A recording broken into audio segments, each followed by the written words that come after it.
BJP parliamentary కమిటీలో నితిన్ గడ్కరీకి చోటు దక్కకపోవడంపై రాజకీయ వర్గాల్లో కొత్త చర్చ మొదలైంది. బీజేపీ అంటే మోదీ, షా, రాజ్నాథ్ తర్వాత వినిపించే పేరు గడ్కరీ. అలాంటి వ్యక్తిని కమిటీ నుంచి ఎందుకు దూరంగా పెట్టారు? పార్టీ కీలక బాధ్యతల నుంచి ఎందుకు తప్పించారు? మార్పు పార్టీ వరకు మాత్రమే పరిమితం కాదా? కేంద్ర కేబినెట్ నుంచి కూడా గడ్కరీకి ఉద్వాసన తప్పదా? గడ్కరీ సంగతి సరే, ఎన్నికల కమిటీలోకి లక్ష్మణ్, యడియూరప్పను తీసుకోవటం వెనుక బీజేపీ వ్యూహాలు ఏంటి? కమిటీ నియామకం ద్వారా బీజేపీ పరోక్షంగా చెప్పాలనుకుంటోంది ఏంటి? తేల్చేద్దాం క్లియర్ కట్గా.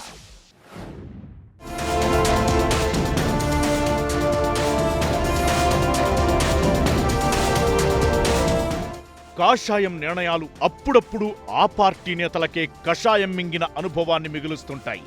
ఇప్పుడు అదే జరిగింది. ఆశ్చర్యానికి అవాక్కవడానికి మధ్య కన్ఫ్యూజన్లో కనిపిస్తున్నాయి బీజేపీ నేతల ఫేస్లు.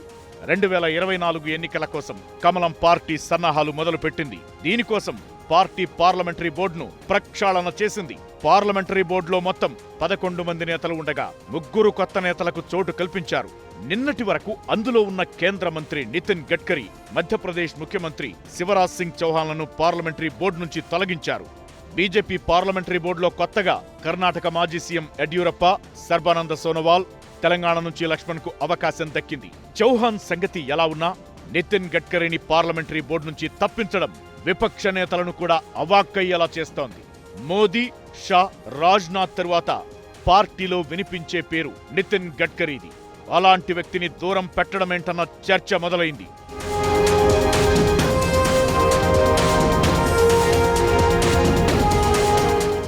రెండు 2024 టార్గెట్గా రాజకీయ పార్టీలన్నీ ప్రత్యేకమైన వ్యూహాలతో ముందుకెళుతున్నాయి. ఎప్పటికప్పుడు ప్రత్యర్థి ఎత్తులను చిత్తు చేస్తూ కొత్త వ్యూహాలు రచిస్తున్నాయి. ఈ విషయంలో బీజేపీ ఒకడుగు ముందుంది. ఇదంతా ఎలా ఉన్నా పార్లమెంటరీ కమిటీ నుంచి నితిన్ గడ్కరీని తప్పించడంపైనే రకరకాల అభిప్రాయాలు వినిపిస్తున్నాయి. ఇది బీజేపీ పెద్దల వ్యూహంలో భాగంగానే జరిగిందా అన్న అనుమానాలు ఉన్నాయి. ఆర్ఎస్ఎస్, ఏబీవీపీ కార్యకర్తగా రాజకీయాల్లోకి వచ్చిన గడ్కరీ మహారాష్ట్ర రాజకీయాల నుంచి ఆర్ఎస్ఎస్ ఆశీర్వాదంతో 2009లో బీజేపీ జాతీయ అధ్యక్షుడి బాధ్యతలు చేపట్టారు. పార్లమెంటరీ కమిటీ అంటే దేశవ్యాప్తంగా పార్టీని కంట్రోల్ చేసే టీం. అలాంటి కమిటీలో గడ్కరీకి స్థానం దక్కలేదన్న విషయం ఆర్ఎస్ఎస్ కు తెలియకుండా ఉంటుందా? అసలు ఆర్ఎస్ఎస్ అనుమతి లేకుండా బీజేపీ ఇలాంటి నిర్ణయం తీసుకోగలదా?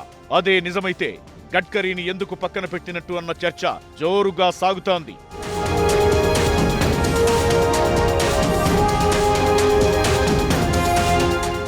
బీజేపీ పార్లమెంటరీ కమిటీ ఏర్పాటుతో కమలం పార్టీతో పాటు రాజకీయాల్లో కొత్త చర్చ మొదలైంది.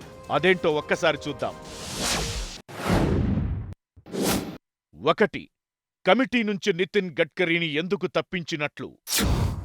2. కమిటీ నియామకం వెనుక బీజేపీ 3 పాయింట్ ఫార్ములా ఉందా? 3. నితిన్ గడ్కరీ ఇమేజ్ను బీజేపీ తట్టుకోలేకపోతోందా? 4. గడ్కరీని తప్పించడంతో మహారాష్ట్ర రాజకీయం ఎలా మారబోతోంది? 5. లక్ష్మణ్, యడియూరప్పను తీసుకోవడం వెనుక ప్లాన్ ఏంటి? కేంద్ర బీజేపీ నిర్ణయం పార్టీలో గడ్కరీ స్థానాన్నే కాదు, ఆయన రాజకీయ జీవితాన్ని కూడా ప్రభావితం చేస్తుంది. కొంతకాలంగా ఆయన తీరు పార్టీని టెన్షన్లో పడేస్తోంది. కేంద్రం నిర్ణయాలకు ఆయన వ్యాఖ్యలు వ్యతిరేకంగా కనిపించాయి. రాజకీయాలు అంటే అధికారం కోసమే అన్నట్లుగా మారాయని, పాలిటిక్స్ నుంచి తప్పుకోవాలని అనిపిస్తోందంటూ ఆ మధ్య గడ్కరీ వ్యాఖ్యలు రేపిన రచ్చ అంతా ఇంతా కాదు. ఆ వేడి చల్లారేలోపు ఉచిత పథకాలపై మోదీ చేసిన వ్యాఖ్యలకు విరుద్ధంగా మాట్లాడడం, బ్యూరోక్రాట్ల మీద కామెంట్లు చేయడం లాంటి పరిణామాలతో గడ్కరీ తీరు పార్టీలో చర్చకు దారితీసింది. కేంద్ర మంత్రిగా ఆయన ఇండిపెండెంట్ గా పనిచేశారు. ఆయనకు నచ్చిన హామీలు ఇవ్వడం మొదలుపెట్టారు. అదే సమయంలో బీజేపీ విధానాలకు వ్యతిరేకంగా మాట్లాడుతూ పార్టీకి దూరంగా కనిపించారు. ఈ పరిణామాలే ఆయన్ను పార్లమెంటరీ కమిటీ నుంచి తప్పించడానికి కారణమయ్యాయా అన్న చర్చ జరుగుతోంది. అయితే పార్లమెంటరీ బోర్డు బాధ్యతల నుంచి గడ్కరీని తప్పించిన బీజేపీ త్వరలో కేంద్ర మంత్రివర్గం నుంచి కూడా తప్పించినా ఆశ్చర్యపోవాల్సిన అవసరం లేదు అన్న చర్చ జరుగుతోంది.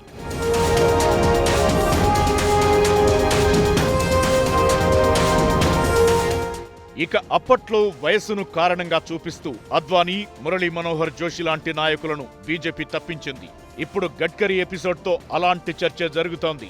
వ్యక్తుల కంటే పార్టీ ముఖ్యమనే నినాదంతో బీజేపీ ముందుకు వెళుతున్నట్టు కనిపిస్తుందన్న అభిప్రాయాలు వినిపిస్తున్నాయి. ప్రత్యామ్నాయ నాయకత్వాన్ని ప్రోత్సహించడం ద్వారా భవిష్యత్తులో నాయకత్వ సమస్య ఎదురుకాకుండా చూడాలన్న ప్రయత్నం ఉందని మరికొందరి వాదన. ఆల్టర్నేట్ లీడర్షిప్ లేకపోవడమే కాంగ్రెస్ ప్రస్తుత పరిస్థితికి కారణంగా మారిందని, అలాంటి సమస్య రావద్దనే ఇలాంటి కమిటీ నియమించారన్నది మరికొందరి విశ్లేషణ. ఇదంతా ఎలా ఉన్నా గడ్కరీ సొంత రాష్ట్రం మహారాష్ట్ర నుంచి ఫడ్నవీస్ కు పార్టీలో ప్రాధాన్యం కల్పిస్తున్నారు. ఫడ్నవీస్ విషయంలో గడ్కరీ మొదటి నుంచి సుముఖంగా లేరు. అప్పట్లో సీఎం కాకుండా అడ్డుకోవడానికి ప్రయత్నించారన్న ప్రచారము ఉంది. అలాంటిదిప్పుడు గడ్కరీని పక్కన పెట్టి ఫడ్నవీస్ కు ప్రాధాన్యత కల్పించడం వెనుక బీజేపీ వ్యూహం ఉంది అన్నది మరికొందరి భావన.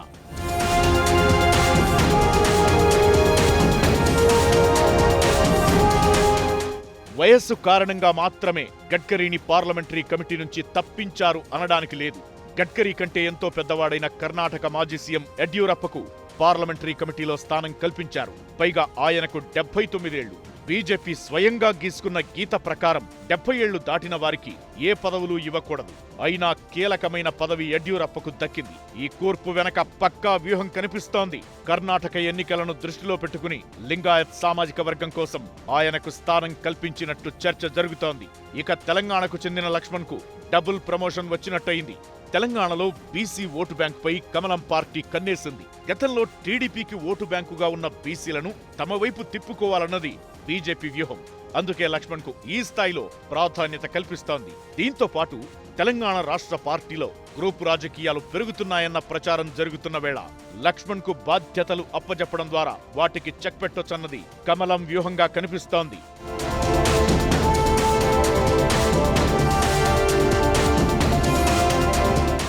గడ్కరీ ఇమేజ్ పెరుగుతుందని, అది భరించలేకే ఆయన్ను బీజేపీ పక్కన పెట్టిందని ఎన్సీపీ లాంటి పార్టీలు కొత్త రాగం అందుకున్న కమలం పార్టీ ప్రతి నిర్ణయం వెనుక భారీ వ్యూహం ఉంటుందన్న చర్చ అయితే జరుగుతోంది.